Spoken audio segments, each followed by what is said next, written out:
نبی آئے جگ سے برائی مٹانے، وہ آئے تھے انسان کو انسان بنانے۔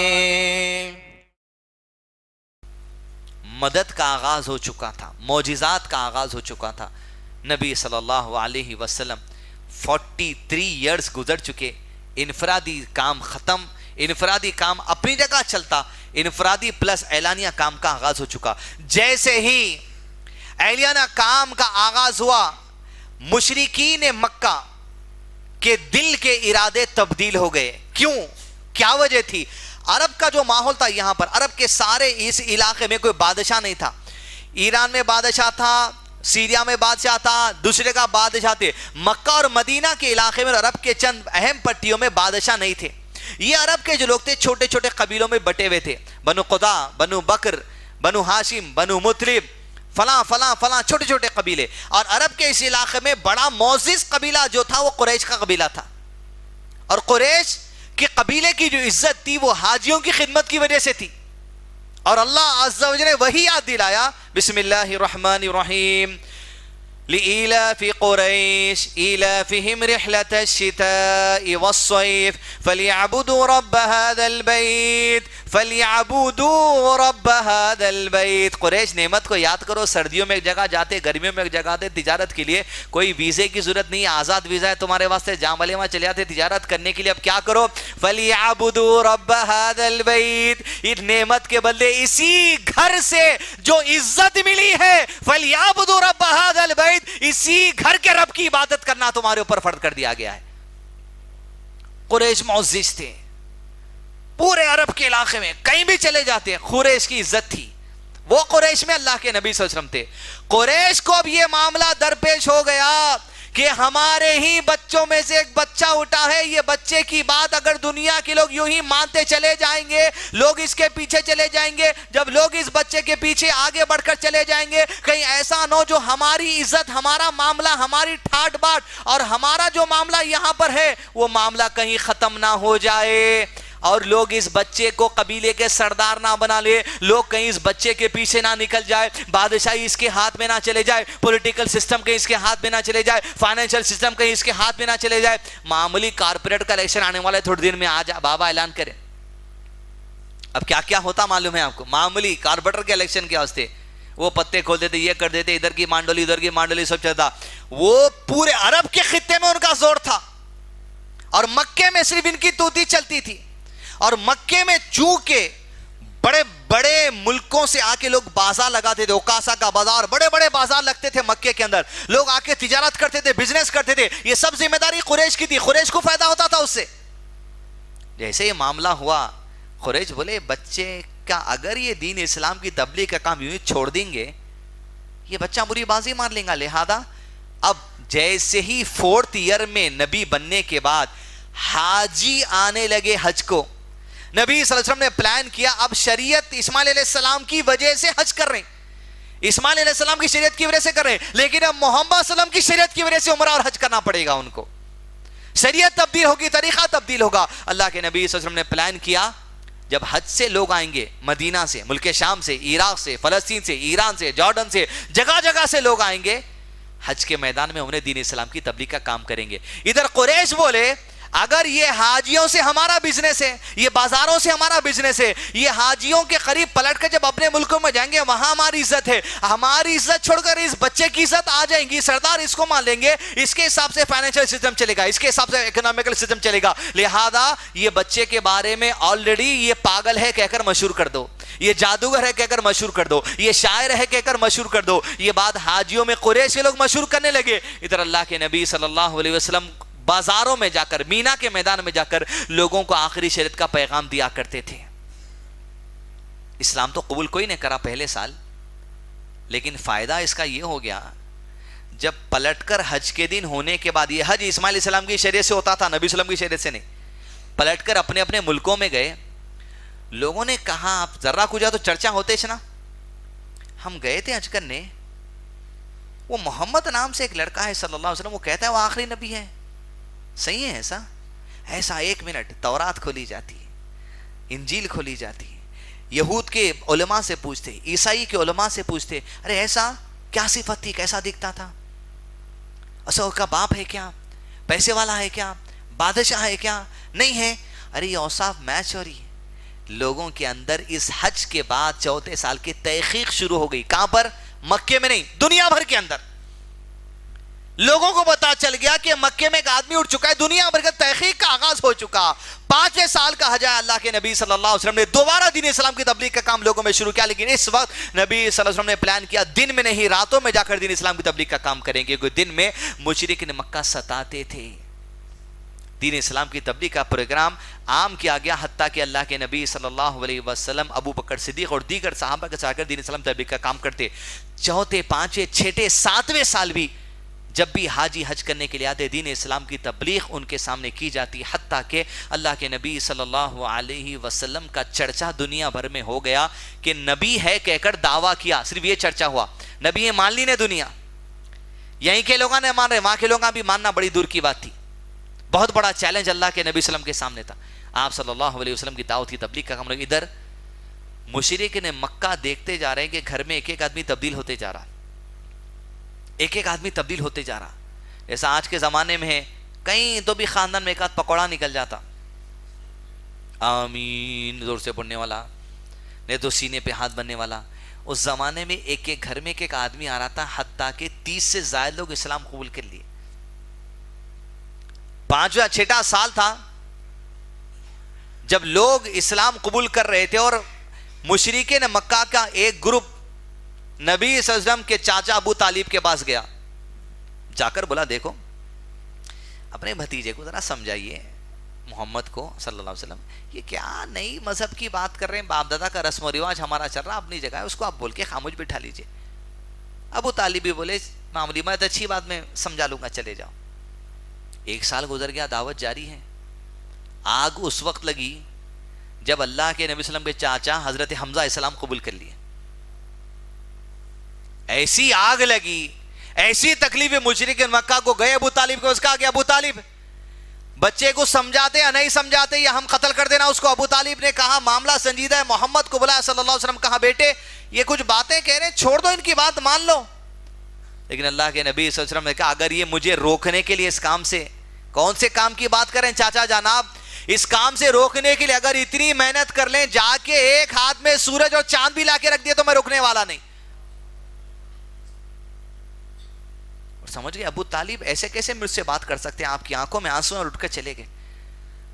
جیسے بھتیجے کی آنکھ میں آنسو دیکھے اللہ کے نبی صلی اللہ علیہ وسلم کے، ابو طالب نے کہا کہ بھتیجے بیٹھو، رونا نہیں میرے سامنے، تم کہتے ہو تمہارے رب کی طرف سے وحی آتی ہے، جو وحی آتی ہے تبلیغ کا میں تمہارا ساتھ دوں گا مرتے دم تک۔ کفار کی زبان سے مدد کا اعلان اللہ عز و جل نے کروا دیا۔ ابو طالب نکلے وہاں سے، قریش کے لوگ ابو طالب کے اس مزاج کو دیکھ کے پریشان ہوئے، یہ کون سی نئی بات کرنے لگا ابو طالب۔ تبلیغ بڑھنے لگی، حتیٰ کہ 39 لوگوں نے اسلام قبول کر لیا۔ عمر بن خطاب کا معاملہ یہ تھا، مندر میں لیٹے ہوئے رہتے تھے بتوں کے پاس۔ ایک دن ایک بت کے پاس ایک آدمی بکرا لے کر آیا اور بت کے نام سے نیاز چڑھا دیا۔ جیسے نیاز چڑھا، اتنی زور کی چیخ وہاں پر آئی، لوگ نکل کے بھاگ گئے۔ حضرت عمر پریشان، وہ آواز آئی کہاں سے، وہ رکے رہے وہیں پر۔ حضرت عمر کہتے ہیں اس وقت میں نے اپنی کانوں سے سنا، یہ آواز ہمیں سنائی دینے لگی، عرب کے لوگوں آخری نبی تمہارے درمیان آ چکے صلی اللہ علیہ وسلم۔ عجیب معاملہ عمر نے سنا، کہا جب میں نے وہ آواز سنی، کچھ ہی دن کی بات تھی کہ محمد صلی اللہ علیہ وسلم کے پیغام کی تبلیغ لوگوں میں عام ہونے لگی۔ وہ زمانہ کاہنوں کا زمانہ تھا، شاعری کا زمانہ، عربی زبان کی مہارت عرب کے لوگوں میں تھی اور آج بھی ہے۔ قابلیت کوئی نہیں تھی ان کے پاس، خالی بزنس کرتے تھے، لانا لے جانا، کوئی پروڈکشن کا کام نہیں کرتے تھے، تجارت کی قابلیت تھی، ادھر کا سامان ادھر، ادھر کا سامان ادھر۔ دنیا میں کافی کے بیجاں پہنچانے والے اربا ہیں، لیمبو ادھر سے ادھر پہنچانے والے لوگ ہیں، سنترا ادھر سے ادھر پہنچانے والے لوگ ہیں، ادھر جاتے ادھر کا سامان ادھر جاتے ادھر کا سامان، خالی خریدنا تجارت کرنا پیسہ کمانا، یہ ان کا کام تھا۔ جیسے معلوم ہوا اللہ کے نبی صلی اللہ علیہ وسلم کے پاس، ابو طالب کے پاس جب لوگ آئے نکلے تو آپ صلی اللہ علیہ وسلم دین اسلام کی دوبارہ کام کرنے لگے۔ 39 لوگوں نے اسلام قبول کر لیا۔ جو عرب کا زمانہ تھا کاہنوں کا شاعری چلتی تھی، شاعروں کی محفل چلتی تھی. جو کاہن ہوتا تھا اشعار پڑھنے والا عربی زمانے اس کو بہت انٹیلیجنٹ سمجھتے تھے. مکے میں ایک دن ایک کاہن آیا جو عربی میں اپنے اشعار گا رہا تھا. لوگ اس کے پیچھے واہ واہ واہ واہ کرتے ہوئے نکلے. کیا کلام ہے. تو اس کے کلام کے جوڑنے کی وجہ سے لوگ اس کو انٹیلیجنٹ سمجھنے لگے، حتیٰ کہ عمر بن خطاب بھی اس کے پیچھے نکلے واہ واہ کرتے ہوئے. کیا کلام ہے. سمجھ رہے تھے اتنے اچھا کلام جوڑنے والا کیا انٹیلیجنٹ ہوگا، کیا ذہین ہو گیا. جب تک کہ کچھ دور گئے اس کے پیچھے اور اس کی کلام سنتے گئے اور واہ واہ کرتے رہے.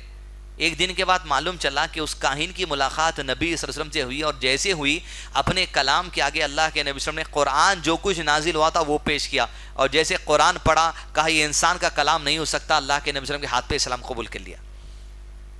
جیسے اسلام قبول کیا عمر بن خطاب کو پتا چلا کہ وہ اسلام قبول کر چکا ہے. کہتے یہی وقت تھا میرے دل میں اسلام داخل ہوگا، لیکن ابھی اعلان نہیں کیے تھے. حتیٰ کہ کچھ ہی دن گزرے کہ آپ صلی اللہ علیہ وسلم مکے میں جو لوگ اسلام قبول کرتے تھے ان کو ستانا شروع کر دیا گیا تھا.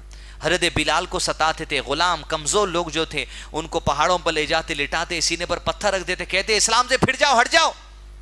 ایسے لوگوں کو بچانے کے لیے اور جو لوگ اسلام قبول کر چکے انہیں اسلام کی تعلیم دینے کے لیے مکے کے بارڈر کے علاقے پہ ایک صحابی تھے جن کا نام تھا ارقم رضی اللہ عنہ. دار ارقم سب سے پہلا اسلامک اسکول کہیے، مدرسہ کہیے، نبی صلی اللہ علیہ وسلم نے مکے میں فارم کیا تھا. حضرت ارقم کے مکان میں لوگ اسلام قبول کرتے تھے. عمر بن خطاب ایک دن گلے میں تلوار لٹکا کے حضرت ارقم کے مکان پہ گئے. دستک دی، اندر سے جھانکا تو دیکھ کر کہا عمر ہے، اور کہا دیکھنے والے نے گلے میں تلوار ہے، ارادہ ٹھیک نہیں دکھ رہا. اللہ کے نبی صلی اللہ علیہ وسلم نے کہا دروازہ کھولو. اگر وہ اچھے ارادے سے آیا ہے تو ویلکم، نہیں اگر برے ارادے سے آیا تو اسی کی طرح اس کے سینے میں اتار دیں گے. جیسے دروازہ کھولے عمر بن خطاب کی گردن پکڑ لیے لوگ. جیسا قریب لے کر آئے اللہ کے نبی صلی اللہ علیہ وسلم نے کہا کہ عمر کو چھوڑو. حضرت عمر بیٹھے، اللہ کے نبی صلی اللہ علیہ وسلم گریبان پکڑ کے کھینچے حضرت عمر کو اپنی طرف. کہ عمر آخر کب اسلام قبول کرے گا، سچائی کب قبول کرے گا؟ کیا تم سچائی قبول کرنے کے لیے اللہ کے کسی عذاب کے انتظار میں ہو؟ ایسا کرارا خطبہ حضرت عمر کو دیا کہ وہی لمحے حضرت عمر نے کلمہ پڑھا اشہد ان لا الہ الا اللہ واشہد ان محمد عبدہ ورسولہ صلی اللہ علیہ وسلم. جیسے حضرت عمر نے اسلام قبول کیا، جتنے صحابہ حضرت ارقم میں کان میں تکبیر لگائے اللہ اکبر، ایسی تکبیر لگائے کہ چٹان اونچائی پر وہ گھر تھا، جو چھوٹے چھوٹے پہاڑ قریب میں تھے جس سے آواز ایکو ہوتی تھی، آواز ایکو ہونے لگی اللہ اکبر کی. اور کہاں ایکو ہو کے گئی؟ کعبۃ اللہ میں جو حکیم تھا، حتیم ہے جو کعبۃ اللہ کا ایسا ہے، وہ حتیم در اصل میں پارلیمنٹ تھا مشرکین مکہ کے سرداروں کا. حضرت عمر نے کہا اللہ کے نبی صلی اللہ علیہ وسلم اسلام قبول کرتے شروع ہو گئے ان کی ایکٹیویٹیز، کہ آپ سچے نبی نہیں ہیں؟ کہا بالکل میں سچا ہوں. کہا یہ اللہ کا مذہب کیا حق والا نہیں ہے؟ کہا بالکل حق والا ہے. تو کہا چھپنا چھپانا کس لیے، باہر نکلیں گے.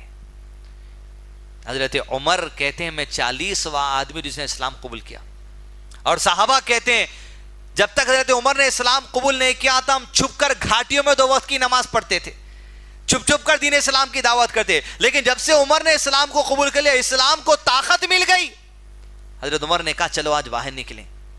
حضرت عمر کھڑے ہو گئے، حضرت حمزہ کھڑے ہو گئے، ان کے پیچھے جتنے لوگوں نے اسلام قبول کیا سب کھڑے ہو گئے. مکے کی گلیوں میں چکر لگانے لگے، اور وہاں سے گزرے کعبۃ اللہ کے سامنے حتیم کے پاس سے. حتیم میں ابو جہل بڑے بڑے سرداروں کی میٹنگ چل رہی. دیکھا جیسے عمر نے اسلام کو قبول کیا، ایسی آگ لگی 7 سال میں اتنی تکلیف نہیں، تکلیف اب ان کو ہوئی. کہا عمر بھی اسلام قبول کر چکا ہے، حمزہ بھی اسلام قبول کر چکا ہے. اب کیسا تھا زمانے کا دستور اصول یاد رکھیے، الناس علی دین ملوکہم. حضرت عمر اپنے قبیلے کے سردار تھے. سردار مسلمان رہو یا کافر، یا سردار مسلمان رہا قبیلے کے لوگ کافر ہو یا مسلمان، سردار بولا اس کو مارو تو اس کو مار دیتے. الناس علی دین ملوکہم، سردار کی اتباع کرتے تھے لوگ. قریش کے لوگوں کو یہ ڈر ہوا کہ سردار اسلام قبول کرنے کی وجہ سے پورے قبیلے والوں پہ اثر پڑے گا، حمزہ کے اسلام قبول کرنے سے اس کے قبیلے والوں پر اثر پڑے گا. مطلب یہ اگر کل کے دن محمد صلی اللہ علیہ وسلم سے اور مسلمانوں سے جنگ ہوتی ہے، عمر اور حمزہ کے قبیلے والے تو آنے والے نہیں ہیں، طے ہو گیا تھا. کیونکہ یہ لوگ نہیں جاتے تھے، قبیلے کے سردار کی بات ماننا پڑتا تھا. الناس علی دین ملوکہم کا اصول تھا اس زمانے میں. اب یہاں سے دین اسلام کھلے عام ہونے لگا. حضرت صحابہ گواہی دیتے ہیں عمر کے اسلام قبول کرنے کے بعد ہم کعبۃ اللہ کے پاس جا کے نماز پڑھنے کا آغاز کر دی. لوگ ڈرتے تھے ہمارے پاس آنے کے لیے, کیونکہ عمر اگر اشارہ دے گا اس کے قبیلے کے لوگ ہمارے کو بچانے آئیں گے. مشرک ہو یا مسلمان, عمر کے کہنے پر آنا ہے, یہ دستور تھا, زمانے کا سسٹم تھا, ماننا ہی ماننا ہے, کچھ بھی ہو جائے آپ. ابو طالب کافر تھا, لیکن ابو طالب کے کہنے کی وجہ سے لوگ نہیں مارتے تھے نبی صلی اللہ علیہ وسلم کو. کیوں؟ قبیلے کے سردار کی اتباع کرتے تھے. یہ ایک خاص سسٹم تھا ان کے بعد. یہ سسٹم اسلام کو بہت بڑا فائدہ پہنچایا آگے بھی. 40 آدمی اسلام قبول کیا, لیکن بعض کمزور صحابہ کو مار پیٹ زیادہ ہوتی تھی, تو اللہ کے نبی صلی اللہ علیہ وسلم نے ان کے ایمان کی سلامتی کے لیے کہا مکہ چھوڑ کے چلے جاؤ. کہاں جاؤ؟ حبشہ جاؤ. ہجرت سب سے پہلے مدینہ نہیں ہوئی, سب سے پہلے حبشہ ہجرت ہوئی. نجاشی جہاں کا بادشاہ تھا, جب حالات درست ہو گئے تو لوگوں کو واپس بلا لیا گیا. حتیٰ کہ نبی صلی اللہ علیہ وسلم کہ اس مضبوط دین اسلام کی تبلیغ کے کام کے منظر کو دیکھتے مشرک مکہ پریشان ہوئے, اور دیکھا کہ ابو طالب بھی ساتھ دے رہے ہیں. ایک آفر لے کے گئے ابو طالب کے پاس. آفر میں یہ تھا, اقنس نام سے خوبصورت لڑکا تھا عرب میں, وہ خوبصورت لڑکے کو ابو طالب کے پاس لے کر گئے. بولے ابو طالب دیکھو, سارے عرب کی وادی کا سب سے خوبصورت لڑکا یہی ہے, اس سے خوبصورت تو ہماری نظر میں کوئی نہیں ہے, اس کو اپنا بھتیجا بنا لو, محمد اور ہمارے درمیان سے جو صلی اللہ علیہ وسلم اسے مار دیں گے. ابو طالب کو ایسی تکلیف اس بات کو, بڑا سخت جواب ابو طالب دے کے بڑھا دیا. جب دیکھے حالات کچھ اور ہیں, آخری میٹنگ کی اللہ کے نبی صلی اللہ علیہ وسلم سے. قریش کے لوگوں نے ابو طالب کا ساتھ چھوڑ کر نبی صلی اللہ علیہ وسلم کے پاس گئے, کہا اللہ کے نبی صلی اللہ علیہ وسلم آئیے کام کریں, بات کریں گے. بٹھائے, غالباً 8 سال ہو گئے تھے دعوت کے. کہا دیکھو اچھی بات ہے, تم کہتے ہو نا اللہ کی عبادت کرو, ہم تو اللہ کو مانتے ہیں, اللہ کا انکار کہاں کرتے ہیں, ہم تو مان لیے, اور تم جیسی بولیں گے ویسی عبادت کرتے اللہ کی. قریش کے سردار جاتے تھے, کیوں؟ سارے لوگ نہیں آتے تھے, سردار جا کے بولتے تھے یہ کام ہو گیا, یہ کام کرتے رہو. سردار آ کر بولے اللہ کی عبادت تم رہے ہم کرتے چلو کوئی بات نہیں, لیکن ہماری بھی ایک بات ہے. اللہ کے نبی صلی اللہ علیہ وسلم نے کہا کیا بات ہے, بولو. تم ہمارے بتوں کی بھی پوجا کرنا. اللہ کے نبی صلی اللہ علیہ وسلم نے جواب نہیں دیا. سورہ کافرون کا نزول ہوا, بسم اللہ الرحمن الرحیم, قل یا ایھا الکافرون. جو اللہ کی عبادت کرنے کا وعدہ کرے لیکن پھر لات عزا منات کی بھی پوجا کرتے, بولے لا اعبد ما تعبدون ولا انتم عابدون ما اعبد ولا انا عابد ما عبدتم ولا انتم عابدون ما اعبد لكم دينكم ولي دين. میرے مذہب میں لات عزا منات کی کیا بات ہے, ایک کالی راکھ کی بھی میں تصور نہیں کر سکتا پوجا اور عبادت کرنے کی, بس اللہ ہی پر توکل, عبادت لائق وہی ہے. لکم دینکم ولی دین, اگر یہ بات ہے تو تمہارا دین تمہارے ساتھ, میرا دین میرے ساتھ. قریش کا یہ پاسا بھی فیل ہو گیا, دین اسلام پھیلنا شروع ہو گیا. تاکہ 8 سال ہو گئے, 9واں سال کا آغاز ہوا. ابو جہل سب سے بڑا سردار مکے کا, قریش کے لوگوں کا, نبی صلی اللہ علیہ وسلم کے پاس پہنچا, کہا آج کچھ بات فائنل ہو جائے. اللہ کے نبی صلی اللہ علیہ وسلم نے کہا اچھی بات ہے, اگر آج تم بات کچھ فائنل کرنے آئی ہے تو میری بات سن لو. تم یہ چاہتے ہو ابو جہل کہ عرب کی بادشاہی تمہارے پاس آ جائے, تم اسی وجہ سے مجھے روک رہے ہو؟ کہا بالکل. تم چاہتے ہو کہ عرب کی بادشاہ تمہارے ہاتھ میں, اور عرب کے جتنے الائنس والے لوگ ہیں, ایران کے, فارس کے, مدینے کے, سب لوگ تمہارے الائنس بن جائیں, تمہارے تابع بن جائیں, تم یہی چاہتے نا؟ کہا بالکل ہم یہی چاہتے. کہا ایک بات میں تمہیں کہہ دوں وہ مان لو, عرب کے بادشاہ تم ہو اور جتنے الائنس ہے سب کے سب لوگ تم سے جڑ جائیں گے, کہ تم ناراض نہیں ہوگا. کہا بھتیجے کیا بات ہے, بتا دو, عمل کر لیں گے. اللہ کے نبی صلی اللہ علیہ وسلم نے کہا اگر عرب کی بادشاہ چاہتے ہو, خلافت کا خالی دعویٰ کرنے والے خلافت لائے تو ہی ہوتی. اللہ کے نبی صلی اللہ علیہ وسلم نے کہا عرب کی بادشاہ اگر چاہتے ہو, سارے عرب کے خطے کے لوگ تمہارے تابع داری میں چاہتے ہو, ایک کام کرو, توحید پر آ جاؤ, لا الہ الا اللہ, شرک چھوڑ دو, دیکھو تمہارے ہاتھوں میں بادشاہت آ جائے گی. جیسے بات سنا, ایڑی جھٹک کر وہاں سے نکلا اور کہا اب بات ختم, اب بات کچھ اور ہونے والی ہے. اللہ کے نبی صلی اللہ علیہ وسلم کے لیے قتل کا پلان کر لیا گیا. 7 ہجری کے اختتامی حصے میں فائنل بات ہو گئی, قتل کر دیا جائے گا. جیسے قتل کا پلان ہوا, ابو طالب کو بات ملی, باپ کی بات یاد تھی عبد المطلب کی کہ بیٹے کی حفاظت کرنا ہے. بات کیا تھی؟ ہمارا گھر کا لڑکا، ہمارے قبیلے کا لڑکا کچھ بھی ہوگا، مسلمان ہوگا، باپ دادا کے مذہب پر ہوگا، اس کی جان بچانا ہماری ذمہ داری ہے۔ ابو طالب کو جیسے پتا چلا کہ اللہ کے نبی صلی اللہ علیہ وسلم کے قتل کا اعلان ہو چکا ہے، سازشیں تیار ہو چکی ہیں، رات پر بستر پر اللہ کے نبی صلی اللہ علیہ وسلم کو کچھ دیر سلا کر اٹھا لیتے اور دوسروں کو وہاں سلا دیتے۔ بازار میں جہاں اللہ کے نبی صلی اللہ علیہ وسلم جاتے، آپ صلی اللہ علیہ وسلم کے ساتھ نوجوانوں کا سیکیورٹی گارڈز آپ صلی اللہ علیہ وسلم کے ساتھ بھیجائے جاتے، حتیٰ کہ اللہ کے نبی صلی اللہ علیہ وسلم کے لیے ابو طالب نے ایسا بڑا مشورہ کر لیا، عرب کے قبیلوں کی نیند اڑ گئی۔ دو قبیلے بنو مطلب اور بنو ہاشم کے نوجوانوں کو ابو طالب بلا لیا، چھوٹے چھوٹے قبیلے تھے قریش میں۔ بنو مطلب اور بنو ہاشم کے نوجوانوں کو بلا کر کہا کہ محمد جو بھی ہے صلی اللہ علیہ وسلم ہمارے قبیلے کا لڑکا ہے، اس کی جان بچانا ہماری ذمہ داری ہے، اس کے مال کی حفاظت ہماری ذمہ داری ہے۔ میں کہہ رہا ہوں جب تک میری زندگی ہے تمہاری ذمہ داری ہے محمد کی حفاظت کرنا صلی اللہ علیہ وسلم۔ ابو طالب بول دیا۔ بنو مطلب بنو ہاشم سارے نوجوان اسلام قبول کرنے والے 50-60 تھے اب تک، لیکن سارے نوجوانوں نے اعلان کر دیا جو بھی ہمارا مذہب ہے، باپ دادا کے مذہب پہ رہنے والا بھی، مسلمان بننے والا بھی اعلان کر دیا محمد کی حفاظت کریں گے صلی اللہ علیہ وسلم۔ جیسے قریش کے لوگوں کو پتا چلا کہ بنو مطلب بنو ہاشم نبی صلی اللہ علیہ وسلم کی تائید میں آ چکے ہیں، عرب کا دستور تھا، اعلان ہو گیا ہم تائید کر دیے محمد کی صلی اللہ علیہ وسلم۔ اب اصول کیا تھا؟ اب اگر کوئی قبیلے والا عرب کا محمد صلی اللہ علیہ وسلم کے جسم پر خراش بھی لائے گا، مطلب یہ کہ اس نے بنو مطلب اور بنو ہاشم سے اعلان جنگ کر دیا، ہم سب میدان میں اتر جائیں گے۔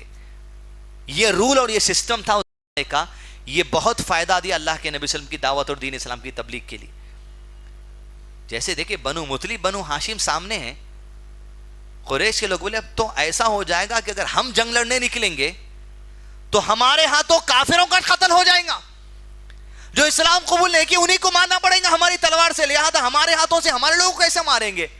پالیسی بدلے، اعلان کر دیے بنو مطلب بنو ہاشم کو مار تو نہیں سکتے تھے، بنو مطلب بنو ہاشم ابو طالب نبی صلی اللہ علیہ وسلم تمام صحابہ جو اسلام قبول کر چکے تھے سب کا سماجی بائیکاٹ کرنے کا اعلان کر دیا گیا۔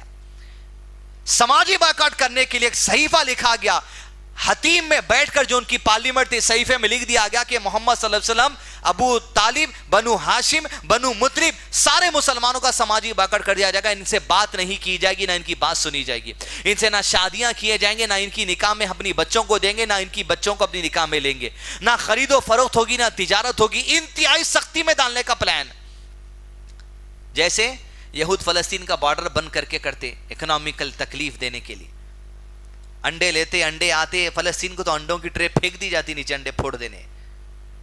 ایسی تکلیف کا پلان کر کر ایک صحیفہ جس کا نام لکھا گیا تھا بسمک اللہم سے شروع کرے تھے۔ سوچیے آپ، اللہ کے نام سے صحیفہ لکھے، ایگریمنٹ، نیچے لکھ رہے ہیں محمد کا بائیکاٹ کرتے ہیں صلی اللہ علیہ وسلم، اور بولے یہ صحیفہ کعبۃ اللہ کی دیوار پہ لٹکا دو، جب تک یہ صحیفہ نکلے گا نہیں تب تک بائیکاٹ نہیں چلے گا۔ یہ صحیفہ ایسا لٹکا گا جی دوستو 3 سال تک بائیکاٹ چلا ہے۔ شیب ابی طالب نام سے ایک علاقہ تھا، اس علاقے میں سارے کے سارے جمع ہو گئے تھے، صرف 4 حرمت والے مہینوں میں یہ جو سو بائیکاٹ کھولتے تھے، محرم، ذی القعدہ، ذی الحج اور رجب، یہ 4 حرمت والے مہینوں کی عزت کرتے تھے۔ کیوں کرتے تھے عزت عرب کے لوگ؟ اسماعیل علیہ السلام کی شریعت میں عزت کرنا تھا، اس وجہ سے دین پہ عمل بھی ہو رہا، وقت کے رسول کے خلاف بھی کھڑے ہو گئے۔ 3 سال، یہ 3 سال شیب ابی طالب ایک اپنے آپ میں الگ عنوان ہے، اگر آپ کو دیکھنا ہے تو شیب ابی طالب عنوان کئی مرتبہ اس مسجد میں ویب سائٹ یوٹیوب پہ جا کے انشاءاللہ آپ سن لیجئے۔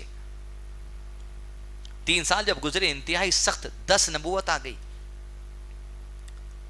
ابو طالب ایک دن ابو جہل کے پاس گیا، قریش کے پاس جا کر کہتا ہے ابو جہل آج آخری بات ابو طالب کی سن لے، اگر میں اپنی بات میں جھوٹا رہا میں اعلان کرتا ہوں میرے اور محمد کے درمیان تمہاری تلواریں ہیں، اب میں ہٹ جاؤں گا صلی اللہ علیہ وسلم۔ ابو طالب کو یقین تھا کہ وہ بات جو کہنے والا ہے جھوٹا نہیں ہو سکتا۔ کیوں؟ کیونکہ جبریل علیہ السلام نے اللہ کے نبی صلی اللہ علیہ وسلم کو اطلاع دی تھی کہ آپ کہیے ابو طالب سے جا کر کہ وہ پیپر جس پہ اللہ کا نام لکھ کر بائیکاٹ کی تحریر کی گئی تھی کعبۃ اللہ کے دروازے پر 3 سال سے لٹک رہا ہے، وہ پیپر کی ساری باتوں کو دیمک نے کھا لیا سوائے اللہ کے نام کو چھوڑ کر۔ ابو طالب ابو جہل کے پاس جاتا ہے، کہتے ہیں میرے بھتیجے نے یہ بات کہی ہے اگر وہ اپنی بات میں سچا ہے تو بائیکاٹ ختم کر دینا، لیکن اگر وہ اپنی بات میں جھوٹا ہے، ابو طالب اعلان کرتا ہے کہ میں محمد کے درمیان سے ہٹ جاؤں گا، چاہے تو قتل کرو چاہے تو چھوڑ دو صلی اللہ علیہ وسلم۔ ابو جہل نے کہا پہلی مرتبہ ابو طالب آج تو نے عقل مندی کی بات کی، عمر کے اس حصے میں جہاں بوڑھا ہو چکا ہے۔ صحیفہ نکالا گیا، جیسے ہی دیکھا جہاں جہاں اللہ کا نام تھا وہ باقی ساری باتیں ختم ہو گئی۔ وہ کفار کی دوسری خاص بات یہ تھی، زبان کے پکے تھے۔ ایسا نہیں ہوتا کہ فیصلہ فیکٹس کے نام پر مذہب سے کر دیا گیا اور بابری مسجد کی جگہ جو سو کسی اور کو دے دی گئی، ایسا نہیں تھا۔ کہا بات پکی ہے، اعلان کر دیا گیا، سماجی بائیکاٹ ختم۔ 10 نبوت ہو چکی تھی، ابو طالب کی عمر غالباً 80 سال کی ہو چکی تھی۔ طبیعت بگڑنے لگی، اللہ کے نبی صلی اللہ علیہ وسلم کو پتا چلا کہ ابو طالب کی طبیعت بگڑ رہی ہے اور مرض الموت میں ہے۔ آپ صلی اللہ علیہ وسلم ملاقات کے لیے 10 نبوت میں اپنے چاچا ابو طالب کے گھر پر پہنچے، بستر پر لیٹے ہوا تھا، بس ایسا آدمی تھا کہ جس کی موت ہونے والی ہے، نزا کا عالم ہے۔ قریش کے بڑے بڑے سردار ابو طالب سے ملاقات کے لیے آ چکے، کیونکہ بڑا آدمی تھا، بہت عزت تھی اس کی۔ اللہ کے نبی صلی اللہ علیہ وسلم کندھے کے بازو جا کر بیٹھ گئے ابو طالب کے۔ عبد المطلب کی اتباع کرنے والوں، ابو جہب کی اتباع کر کے میلاد منانے والوں، یہ دیکھ لو۔ بیٹھ کر اللہ کے نبی صلی اللہ علیہ وسلم نے کہا چاچا جان ایک بار میری کان میں گواہی دے دیجیے، آپ اللہ کے سوا کوئی معبود نہیں، میں اللہ کے پاس آخرت میں آپ کی شفاعت کی کوشش کروں گا۔ یہ سن کر قریش کے سردار جو کھڑے ہوئے تھے کہا ابو طالب موت سے ڈر جائے گا؟ ارے موت سے ڈر کے کیا باپ دادا کا دین چھوڑ دے گا، شرک چھوڑ دے گا، کفر چھوڑ دے گا، بدعت چھوڑ دے گا؟ ابو طالب نے کہا عبد المطلب کون ہے؟ اس کا داد، اس کا باپ شیبہ۔ شیبہ جس مذہب پر تھا، جس بدعت پر تھا، جس خرافات تھا، جس مذہب پر تھا، ابو طالب کہتا ہے عبد المطلب کے دین پر۔ یہ آخری الفاظ اس زبان سے نکل، روح قبض کر لی گئی۔ رسول اللہ صلی اللہ علیہ وسلم بازو آ کر بیٹھے بھی، تب بھی ہدایت اللہ عز و جل کے ہاتھ میں ہے۔ اللہ کے نبی صلی اللہ علیہ وسلم نے ارشاد فرمایا آدم کی اولاد کے سارے دل اللہ کی 2 انگلیوں میں ہے، وہ جس طرف چاہے ان کے دل کو پھیر دے۔ رسول آ کے بیٹھے بھی، تب بھی ہدایت اللہ عز و جل کی طرف سے آنا پڑتا۔ عزیز دوستو، 10 نبوت، ابو طالب کا انتقال، گھر کے باہر جو سپورٹ تھا جس کی وجہ سے قریش کے لوگ رکے ہوئے تھے وہ ختم ہو گیا دنیا سے۔ جیسے ابو طالب کا انتقال ہوا، قریش آزاد ہو گئے ذہنی طور پر۔ بولے ہمارے قبیلے کا بڑا سردار تھا، اس کی بات ماننے خاموش بیٹھ رہے تھے، جب یہ نہیں ہے اب ہم آزاد ہیں۔ قتل کی پلاننگ مزید تیز ہو گئی اللہ کے نبی صلی اللہ علیہ وسلم کی۔ 1 دن گزرا، 2 دن گزرا، 3 دن گزرا، گھر میں اللہ کے نبی صلی اللہ علیہ وسلم کا جو سپورٹ تھا، مالی اعتبار سے آپ کا سپورٹ، ذہنی اعتبار سے سائیکولوجیکلی آپ کی کاؤنسلنگ کرنے والا سپورٹ، خدیجہ رضی اللہ عنہ۔ اس کے بارے میں اللہ کے نبی صلی اللہ علیہ وسلم نے ارشاد فرمایا، جبریل علیہ السلام آئے اور آ کر کہا محمد صلی اللہ علیہ وسلم اب آپ کے پاس خدیجہ آنے والی ہیں اور کھانے کا کچھ سامان لے کر آنے والی ہے۔ جب وہ کھانے کا وہ سامان آپ کے پاس دے گی، اس سے کہنا خدیجہ اللہ عز و جل نے تجھے سلام عرض کیا ہے، اللہ، اور یہ کہنا کہ اللہ تجھے جنت میں موتیوں کے محل کی بشارت دیتا ہے جہاں کوئی شور و غلا اور آواز پکارا نہیں ہوگا، خدیجہ وہ تیرے لیے۔ اللہ اکبر، یہ حضرت خدیجہ کو جنت کی بشارت دنیا میں دے دی گئی۔ ابو طالب کے انتقال کے ٹھیک 3 دن بعد اللہ کے نبی صلی اللہ علیہ وسلم کے گھر کا مضبوط سپورٹ، آپ کا بھی انتقال ہو گیا رضی اللہ عنہ۔ اسی سال کو، ایک ہی ہفتے میں، ایک ہی مہینے میں، ایک ہی سال میں، اسی سال کو عام الفیل، اسی سال کو علماء اکرام نے غم کا سال سیرت کی کتابوں میں لکھا ہے۔ ابو طالب کا انتقال، قتل کی سازشیں تیز ہو گئی، عرب کے سارے قبیلے جو مکے کے آطاف رہتے تھے آزاد ہو گئے، قریش کے بڑے بڑے سردار آزاد ہو گئے۔ گھر میں حضرت خدیجہ کا جو سپورٹ تھا، وہاں پر اللہ کے نبی صلی اللہ علیہ وسلم کو دلی تکلیف ہوئی، غم کا ماحول تھا۔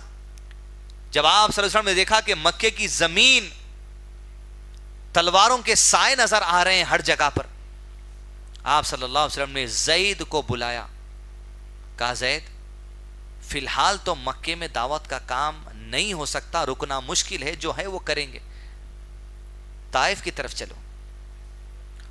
10 نبوت اللہ کے نبی صلی اللہ علیہ وسلم مکے سے طائف پیدل سفر کیے تاکہ مشرکین مکہ کو کسی بھی اعتبار سے یہ اندازہ نہ ہو کہ اللہ کے نبی صلی اللہ علیہ وسلم اونٹ پر جا رہے ہیں تو مکہ چھوڑ کر جا رہے ہیں. یہ دبدبا ان کے سینے میں قائم رکھے تھے اللہ کے نبی صلی اللہ علیہ وسلم. طائف جا کر آپ صلی اللہ علیہ وسلم سوچے کہ وہاں پر شاید کچھ اگر کسی کا سپورٹ مل جائے. کیسا سپورٹ؟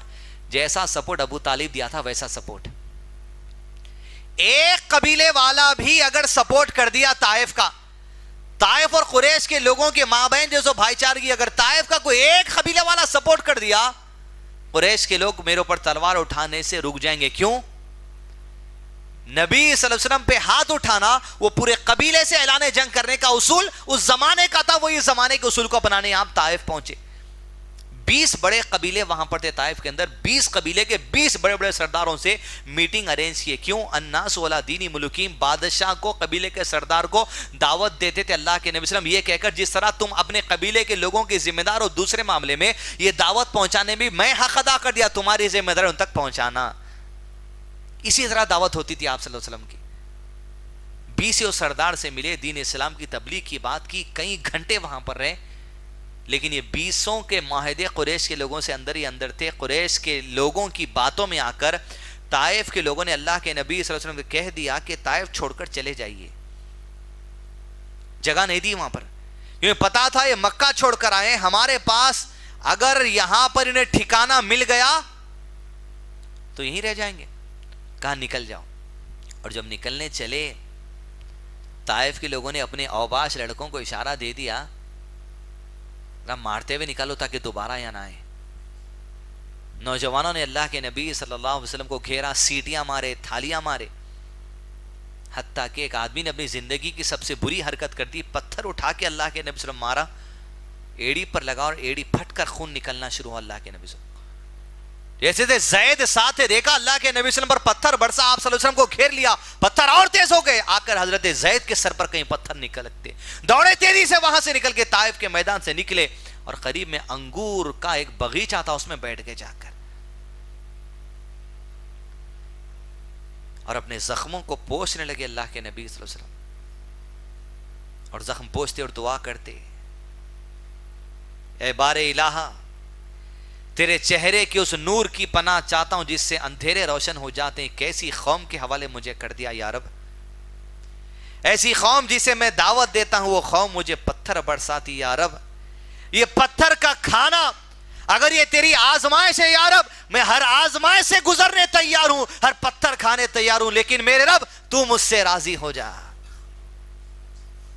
ہر آزمائش سے یا رب یہ بابری مسجد کی جگہ نہیں ملنا, یہ آپ کی آزمائش ہے یا رب, مگر تو ہم سے راضی ہو جا, وہ عمل کی توفیق عطا کر جسے ہم راضی کر لیں تیری ذات کو. زخموں کو پوچھتے. اس انگور کے باغیچے کے 2 مالک تھے, وہ کافر تھے, بھی اسلام قبول نہیں کیے تھے. ان کے پاس ایک عیسائی غلام تھا آداس. اللہ کے نبی صلی اللہ علیہ وسلم کے چہرے کو دیکھ کر انسانیت جاگ اٹھی. کہا آداس انگور کے گچھوں میں سے گچھا اس آدمی کو دے دے. آداس انگور کا گچھا لیا اور اللہ کے نبی صلی اللہ علیہ وسلم کے پاس پہنچا. کہتے میرے آقاؤں نے آپ کے لیے پیش کیا ہے. اس انگور کے گچھے سے ایک انگور توڑتے اللہ کے نبی صلی اللہ علیہ وسلم, ایک سنت کی کتنی بڑی اہمیت ہے دیکھیں آپ. صرف ایک سنت, کوئی سنت اللہ کی قسم معمولی نہیں ہوتی. اللہ کے نبی صلی اللہ علیہ وسلم انگور توڑے اور بسم اللہ بول کے کھائے. کیا ہے کھانے سے پہلے کی دعا؟ پانی سے پہلے پینے کی دعا بسم اللہ والا برکت اللہ, سب میڈ انڈیا. بسم اللہ کہہ کر کھائے. آداس بولا کہاں کے آپ, کون ہیں آپ؟ ہمارے علاقے میں کوئی بھی کھانا کھانے سے پہلے بسم اللہ نہیں کہتا, آپ کیوں کہتے ہو؟ کہا میرے بارے میں تو جان ہی لے گا, یہ بتا تو کون ہے, تیرا نام کیا ہے, تیرا مذہب کیا ہے, کہاں رہتا ہے؟ کہا میرا نام آداس ہے, میرا مذہب عیسائیت ہے اور میں فلاں بستی کا ہوں. وہ بستی کا نام سنتے اللہ کے نبی صلی اللہ علیہ وسلم نے کہا اچھا وہ تو یونس علیہ السلام کی بستی ہے. آداس بولا آپ کو کیسے پتا؟ مجھے کیسے پتا؟ وہ نبی تھے اور میں آخری نبی ہوں صلی اللہ علیہ وسلم. ایسے سنا آپ صلی اللہ علیہ وسلم کے ہاتھ ماتھے کو چومنے لگا. آداس کے آقا یہ منظر کو دیکھ کر کہتے ہیں آداس پر بھی اس آدمی کا جادو چل گیا. آدھاس پلٹا انگور دے کر اسلام قبول کر کے مالک کو نوچے کیا ہو گیا تجھے بوسا دینے لگا. اس آدمی کو کہا روئے زمین پر اس انسان سے بہتر کوئی دوسرا انسان نہیں, اس لیے کہ اس نے مجھے ایسی باتیں بتائی ہیں جو نبی کے سوا کوئی دوسرا شخص نہیں بتا سکتا. میں نے اسلام قبول کر لیا. ایک سنت کیا تھی سنت؟ اور ہم ہوٹل میں گئے تو جھوٹے ہاتھ سے سیدھے ہاتھ سے پانی پینے شرما لیتے. دعوتوں میں گئے تو پلاسٹک کی پی کے پھینکنے کی گلاس کو بھی بائیں ہاتھ سے پیتے. لوگوں کے سامنے عزت گر جائیں گی ہم کاروان کے سمجھ کے. کیوں گرتی بھائی؟ ہماری پہچان سنت سے ہے, علاقے سے نہیں. 25 سال ناک گھسا دیے کافروں کی, لڑ لڑ کے بابری مسجد کے کیس میں. وہ قوم ہے ہم, سنت چھوڑنے والی قوم نہیں ہے. سنت سے شرمائیں گے ایمان کمزور ہو جائے گا. سنت پہ عمل کرنا شرمانا نہیں. ایک سنت دعوت ہو گئی, اسلام قبول کر لیا. زخموں کو پوچھ کر نکلے. ابو طالب کا انتقال, 40 سے 50 لوگ اسلام کی آغوش میں. خدیجہ رضی اللہ عنہا کا انتقال. طائف پہنچے, طائف میں پتھر, غم کے بادل چھاتے گئے, حالات تنگ نظر آنے لگے اللہ کے نبی صلی اللہ علیہ وسلم کو. اللہ عز و جل نبی صلی اللہ علیہ وسلم نکلے وہاں سے, نکل کے آگے پہنچے. زید سے کہا زید وادی نخلا چلو. کہاں چلو؟ وادی نخلا. رائج میں سورہ جن نکالیے یا سورہ خاف. وادی نخلا چلو. طائف سے جو راستہ مکے کو جاتا وہ اس علاقے میں وادی نخلا ہے. وادی نخلا میں اللہ کے نبی صلی اللہ علیہ وسلم پہنچے اور 10 دن کا وہاں پر قیام کیا. صحابہ کو پتا چلا کہ اللہ کے نبی صلی اللہ علیہ وسلم وادی نخلا کی طرف ہے, تو کئی صحابہ اللہ کے نبی صلی اللہ علیہ وسلم سے ملاقات کے لیے وادی نخلا میں آ گئے. 5 وقت کی نماز فرض نہیں ہوئی تھی, ابھی صرف 2 وقت کی نماز چلتی تھی. صبح فجر کے بعد فجر کے وقت کی نماز اور شام کی نماز اللہ کے نبی صلی اللہ علیہ وسلم پڑھا کرتے تھے. ایک دن آپ صلی اللہ علیہ وسلم جو صحابہ جمع ہوئے طائف میں پتھر کھانے کے بعد, جو غم کے بادل چھائے گئے تھے اللہ نے ایسے ہٹا دیا, ایسی ہمت لا دی. کمزوری والے حالات سے پختگی کے ارادے کی طرف پہنچے, اللہ کے ذریعے نکلے. صبح کی نماز پڑھا رہے تھے اللہ اکبر کہہ کر, جیسے قرآن پڑھا رہے تھے. اللہ کے نبی صلی اللہ علیہ وسلم قرآن پڑھ رہے تھے, جو بھی نازل ہوا اس وادی سے جنوں کی ایک جماعت گزری. قرآن جب چلنے لگا, جنوں کا سردار جنوں سے کہنے لگا خاموش ہو جاؤ, سنو توجہ سے. قرآن جب پڑھنے لگے اللہ کے نبی صلی اللہ علیہ وسلم, جنوں کی پوری جماعت, پوری جماعت جو گزر رہی تھی توجہ سے قرآن سننے بیٹھ گئی. قرآن سننے کا طریقہ یہ کہ قرآن کو پوری توجہ کے ساتھ متوجہ ہو کر سنا جائے.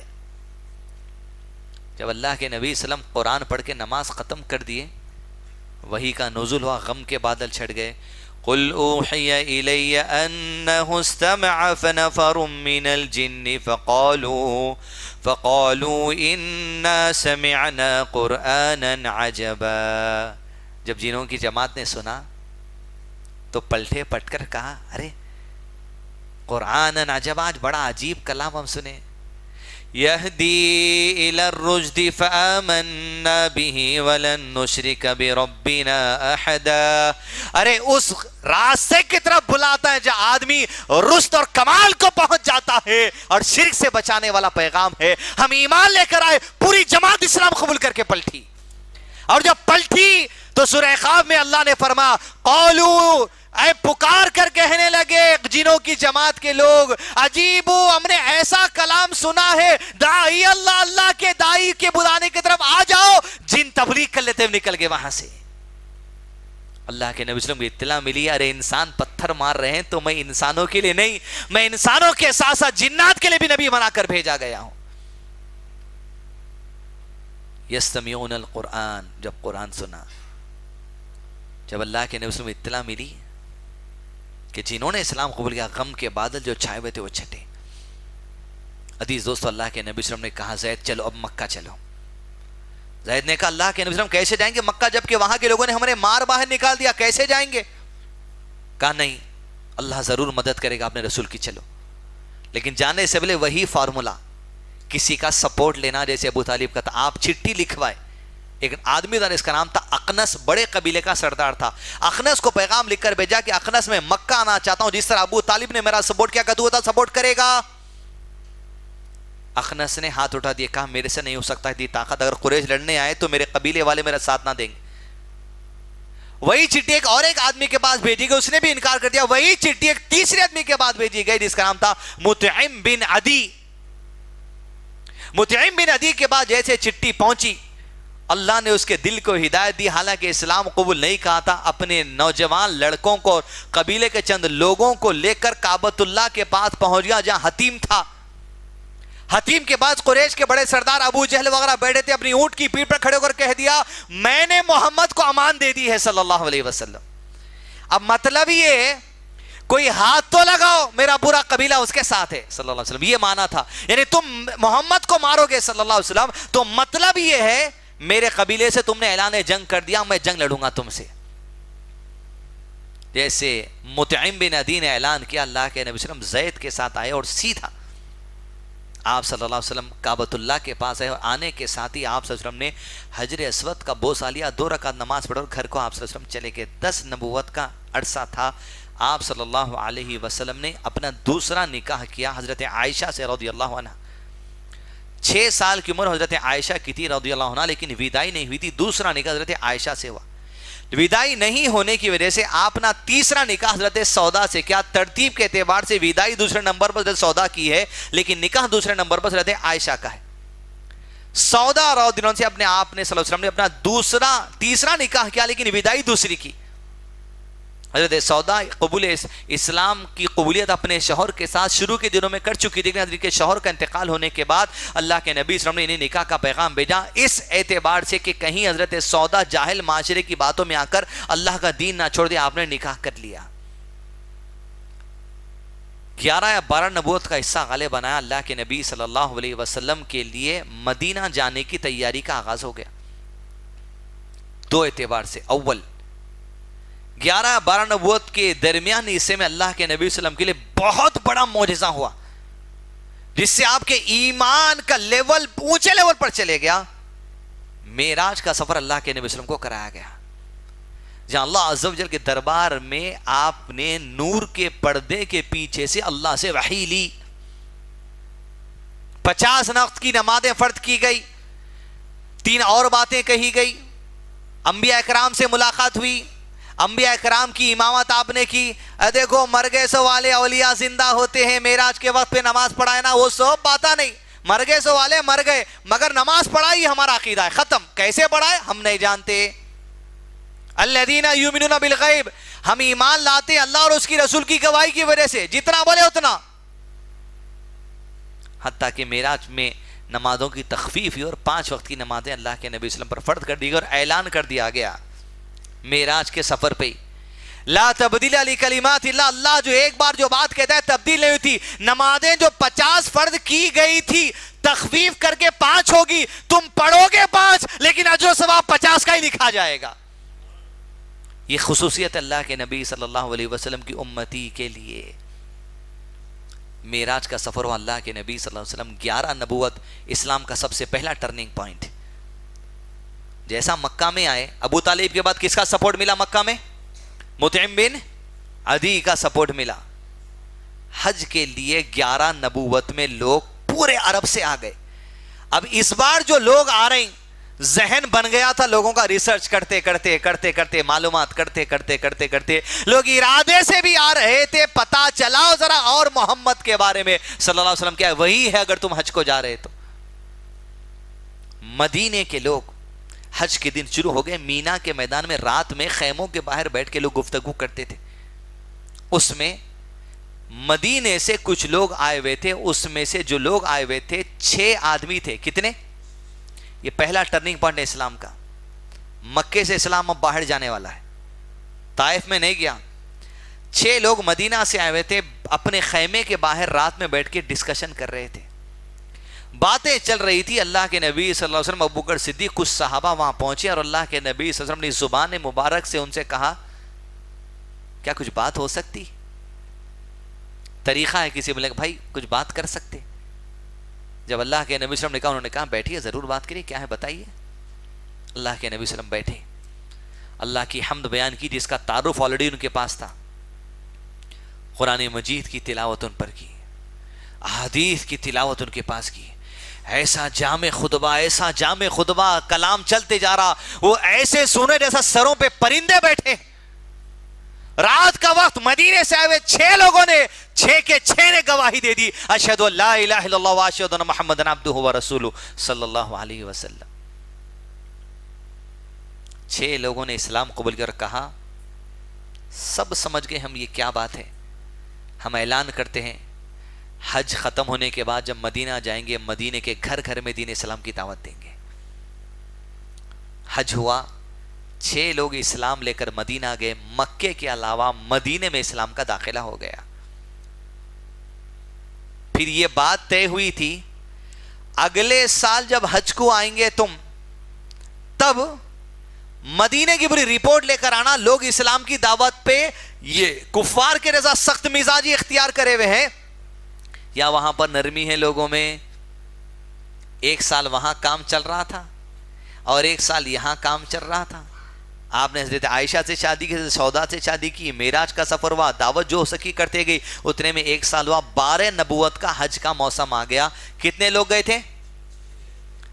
6 میں سے 5 لوگ آئے اور مزید 7 لوگ اسلام قبول کر کے آ گئے. 12 لوگ آئے. کتنے؟ 12 لوگ مدینے سے, یعنی 7 نئے لوگوں نے اسلام قبول کر لیا 5 لوگوں کی محنت پر. اور بات طے پائی گئی کہ مینا کے میدان میں علاقہ عقبہ میں ایک میٹنگ کریں گے اور یہاں پر ایک بیعت کریں گے. اسے بیعت عقبہ پہلی کہا جاتا ہے. حج کے دن شروع ہو چکے, رات کا وقت تھا, مینا کے میدان میں عقبہ کے علاقے میں پوائنٹ جو طے کر لیا گیا تھا جگہ, انتظار میں تھے وہ 7 لوگ جس کے بارے میں تورات اور انجیل میں پڑھے تھے, یہود اور نصارہ سے سنے تھے. بے چینی اتنی تھی نظر پڑ جائے بس محمد صلی اللہ علیہ وسلم پر. وہ صحابہ کو اعزاز ملا, کسی اور کو نہیں.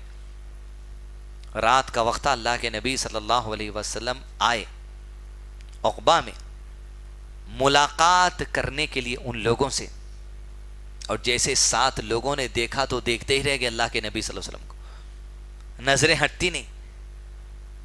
جب بات تھمی تو اللہ کے نبی صلی اللہ علیہ وسلم نے ان سے بیعت کی. کیا بیعت کی؟ کفر نہیں کرنا, شرک نہیں کرنا, میری اتباع کرنا, قرآن کے طریقے پر چلنا, اگر لوگ تمہیں ستائیں گے ملامت نہیں کرنا, اللہ کے دین پر چلنا. کچھ اہم باتوں پر آپ نے جب ان سے بیعت کر لی تو ان لوگوں نے کہا اللہ کے نبی صلی اللہ علیہ وسلم 12 آئے اور ہم اتنا وقت آپ کے ساتھ نہیں بتائے کہ جس میں ہم دین اسلام کی زیادہ تعلیم حاصل کرتے تھے, لیکن آپ کے ساتھ اب تک 12 سال سے جو صحابہ کرام ہیں ان 12 میں سے کسی ایک کو ہمارے ساتھ مدینہ بھیج دیتے تاکہ وہ ہمارے پاس آ کر دین اسلام کی تعلیم اور ہمیں دے, نماز کے طریقے سے کہیں, نماز بھی فرض ہو چکی ہے, ہمیں سب طریقے بتا دے.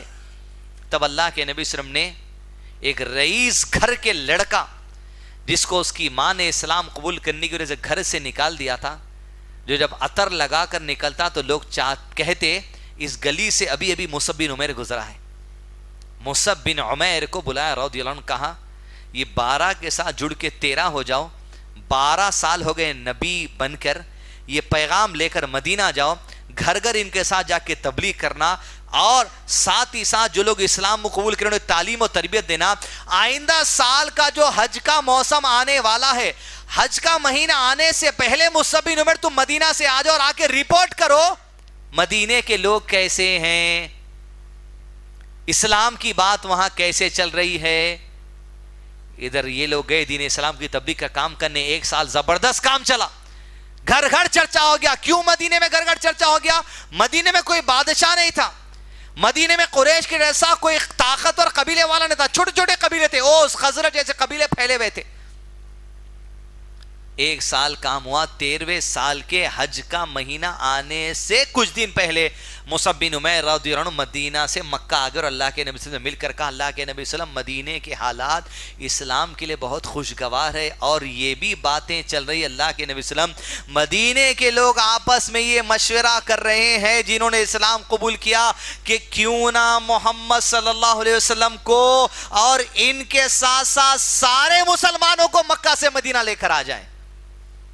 یہ باتیں چل رہی ہیں, یہ باتیں چل رہی ہیں. کہا اللہ کے نبی صلی اللہ علیہ وسلم کے دل میں بات آنے لگی کہ اگر مدینے کے دروازے کھل جائیں تو ایک اسلامک اسٹیٹ مل جائے گا، امن کی جگہ مل جائے گی، جہاں پر اسلام پہ عمل کرنے کی روک ٹوک بھی نہیں رہے گی اور دین اسلام کی دعوت دینے کی روک ٹوک بھی نہیں رہے گی، لہذا اس بات پہ ہم سوچیں گے۔ 13 سال نبوت کا مہینہ آیا، حج کے مہینے سے پہلے کون آ گئے تھے 13 میں سے؟ مصعب بن عمیر جو مکے کے ہی تھے۔ 13th ایئر نبوت کا شروع، لاسٹ سال مکے کی زندگی کا، جیسے 13ویں سال کا آغاز ہوا اللہ کے نبی صلی اللہ علیہ وسلم کی، 13ویں سال کا حج آیا، 70 آدمی مدینے سے جو سو مکہ آئے حج کرنے کے لیے، جس میں کچھ مشرکین تھے اور اکثر مسلمان تھے، مطلب کہ دعوت پھیل رہی تھی مدینے میں۔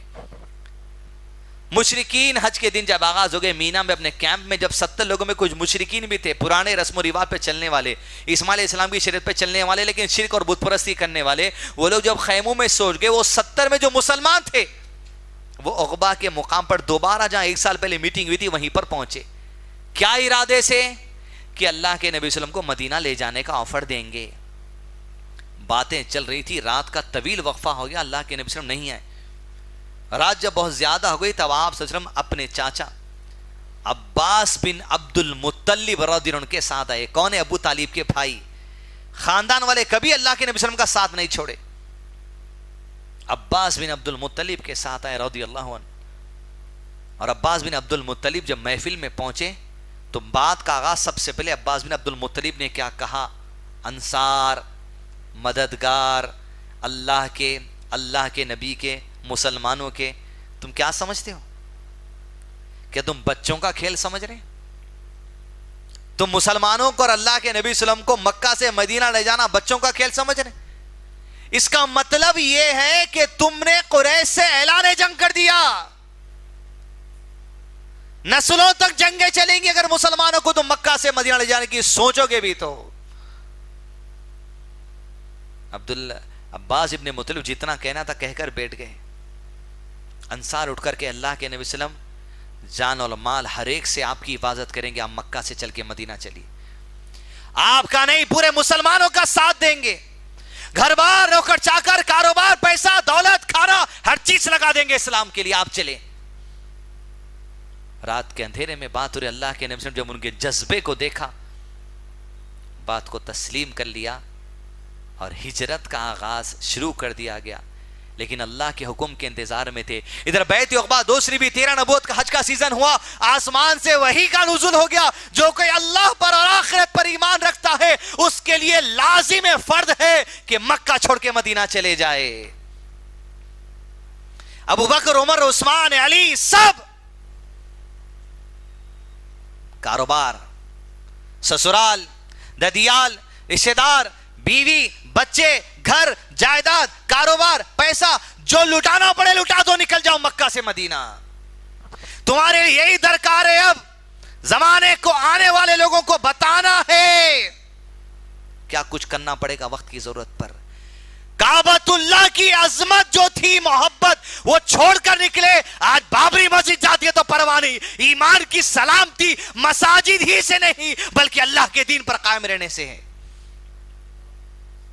پہنچے، جیسے آیت نازل ہوئی، اللہ کے نبی صلی اللہ علیہ وسلم نے اعلان کر دیا۔ کیا اعلان کیا؟ جو کوئی اللہ اور آخرت پر ایمان رکھتا ہے نکل جاؤ۔ within 2 months اعلان ہونے کے 2 مہینے میں آپ سوچ کے دیکھیے، گھر خالی شفٹ کرنا ہے کرائے کا تو سوچ جاتے 10 مرتبہ۔ 2 مہینے میں، صرف 2 مہینے میں اللہ کے نبی صلی اللہ علیہ وسلم، ابوبکر صدیق، ان کے گھر والے حضرت علی، ان کے گھر والے امہات المومنین کو چھوڑ کے پورے مدینہ چلے گئے۔ کوئی ٹرین نہیں آتی تھی، ایسے ویسے نہیں گئے۔ یہ ہجرت میں جتنے واقعات ہیں اب وقت کے حساب سے تو بتا نہیں سکتے۔ جب صحابہ نکلتے، کمزوروں کو روک لیا جاتا، پیسے والے ہوتے لیکن دیکھتے قبیلے میں کوئی بھی نہیں آزاد روکنے والا، روک کے بولتے کہاں جا رہے ہیں؟ مدینہ۔ مدینہ جانا ایک ہی شرط، جتنا پیسہ ہے چھوڑ کے جاؤ، پیسہ چھوڑ کے چلے جاتے۔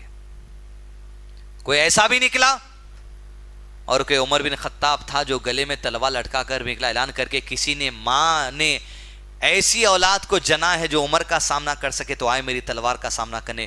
کوئی ایسے بھی سینہ تان کر ہجرت کے لیے نکلا۔